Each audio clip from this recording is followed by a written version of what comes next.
Découvrez au travers du podcast de Futura Science un concentré de science à écouter quand vous voulez, où vous voulez. Futura Science, au cœur de la science.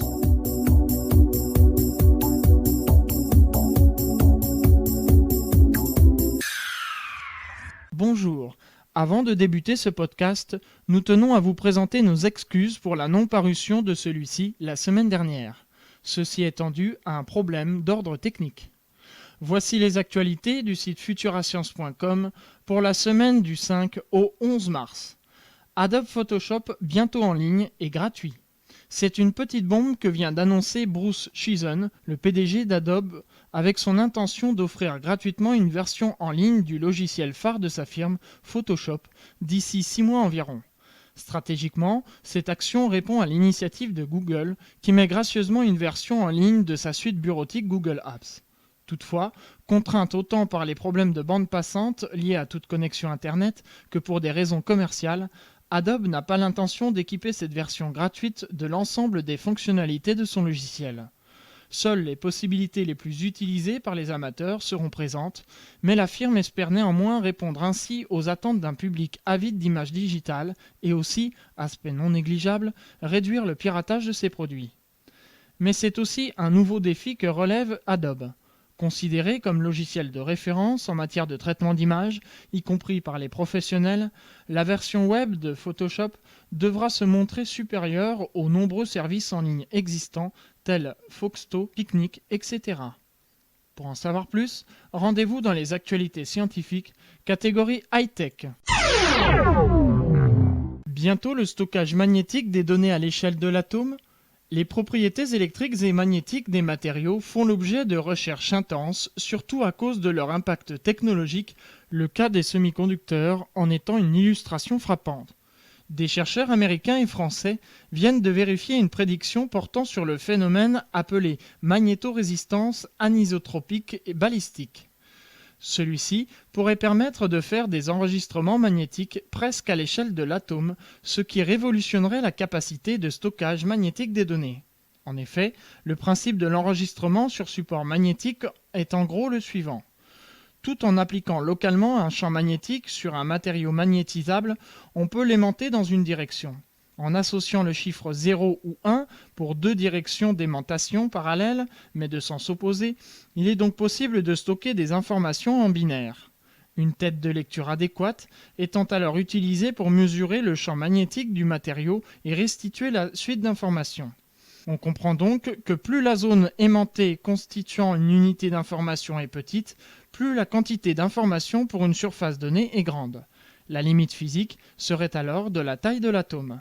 La densité d'informations stockables sur un disque dur avait déjà fait un bond il y a quelques années avec l'utilisation d'un autre effet de magnétorésistance, la magnétorésistance géante ou GMR. On s'attend donc bien à une révolution comparable avec cette technologie. Pour en savoir plus, rendez-vous dans les actualités scientifiques, catégorie matière. Nous vous conseillons aussi la lecture du dossier « Nanotechnologie, plus petite que soi, deviendra grande ». Futura Science, au cœur de la science. Le toit du monde fond sous le soleil du réchauffement. Une équipe internationale a analysé des carottes glaciaires prélevées à haute altitude sur le flanc chinois du mont Everest, révélant 2000 ans de climat. Verdict, un accroissement important mais pour l'instant non chiffré des fontes estivales au cours du XXe siècle. Pour décrypter les informations sur le climat, un nouvel indicateur a été utilisé. La quantité de gaz piégée dans les bulles de la glace qui renseigne sur la chaleur estivale. En effet, en été, la neige de la surface exposée à l'air chaud se met à fondre, s'écoule à travers le manteau neigeux et finit par geler à nouveau. La taille et le nombre des bulles d'air emprisonnées dans la glace dépend de l'intensité de ce phénomène. Plus il fait chaud, et pendant longtemps, moins il y a d'air dans les bulles. On peut ainsi estimer l'ampleur du réchauffement survenu pendant chaque été. Il n'est pas encore possible de remonter à des températures précises, mais, en valeur relative, le verdict est sans appel. Au cours du XXe siècle, le réchauffement estival s'est amplifié. On peut donc affirmer que la modification du climat a aussi affecté l'Himalaya. Pour en savoir plus, rendez-vous dans les actualités scientifiques, catégorie Terre. Cette actualité fait partie d'un dossier On en parle, dont la thématique est le réchauffement de la planète. Astéroïde tueur, quel prix pour sauver l'humanité?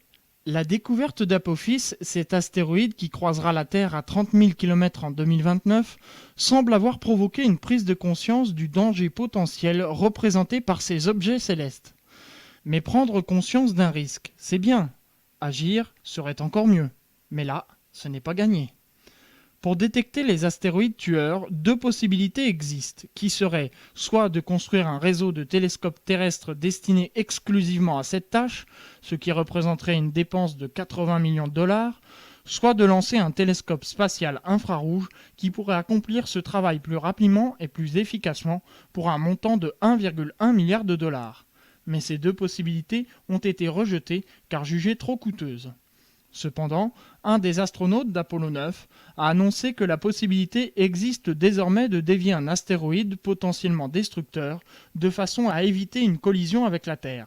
Envoyer un vaisseau à proximité, l'y maintenir et dévier l'objet au moyen de sa seule attraction gravitationnelle est possible, et cela pour un coût de 100 à 500 millions de dollars. L'humanité vaut bien ce prix. Mais une difficulté surgit. La précocité de l'intervention rend nécessaire une détection plusieurs dizaines d'années avant un impact potentiel. En soi, ce n'est pas irréalisable. Plus on décide d'y aller tôt, plus c'est facile. Mais les hommes politiques auront-ils la volonté de dépenser plusieurs millions de dollars pour préserver les générations futures? L'exemple donné jusqu'à ce jour n'encourage pas à l'optimisme. Pour en savoir plus, rendez-vous dans les actualités scientifiques, catégorie univers. Nous vous conseillons aussi la lecture du dossier Les astéroïdes. Futura Science. Un écosystème inconnu mis au jour sous la glace. Après la dislocation en Antarctique de la plus grande plateforme glaciaire actuelle, une équipe internationale a découvert des fonds marins restés isolés depuis 10 000 ans. Adapté à la vie sous la glace, l'écosystème recèle des espèces inconnues et une adaptation aux étranges suintements froids. La couche de glace qui bloquait la lumière empêchait aussi la circulation d'algues et d'animaux depuis la mer libre. C'est donc un petit monde assez bien isolé qui vivait là, dans des conditions qui ressemblent assez à celles que l'on trouve en profondeur. Plus bas, vers 800 mètres sous la surface, l'équipe a observé d'étonnants amoncellements de coquilles. Ils seraient les restes de colonies vivant autour de ce qu'on appelle les suintements froids, des écoulements de sulfure et de méthane.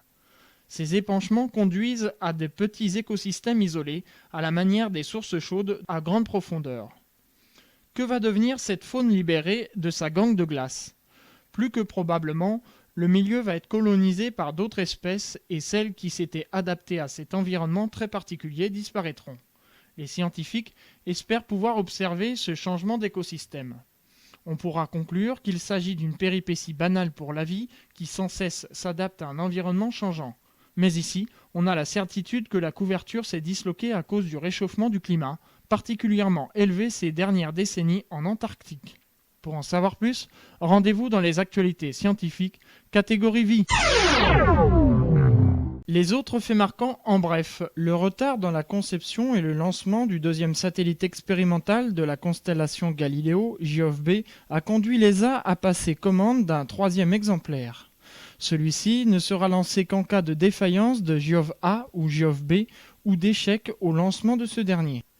Et puis premier lancement de l'année réussi pour Ariane 5 qui a décollé dimanche dernier à 22h03 temps universel après un report de 24 heures suite à une anomalie constatée lors de la chronologie finale de lancement. Le lanceur a placé en orbite deux satellites, Skynet 5A et InSat 4B. Pour en savoir plus, rendez-vous dans les actualités du site futurascience.com. Futura Science, au cœur de la science. Pour finir, quelques mots sur la thématique du mois, qui s'intitule « Le fabuleux destin de racine carrée de 2 ». Pour ce mois de mars, un peu de mathématiques avec au programme la découverte du fabuleux destin de racine carrée de 2, une carte blanche ouverte à Benoît Ritaud, enseignant-chercheur, maître de conférence à l'Université Paris 13 au sein du laboratoire Analyse, Géométrie et Applications.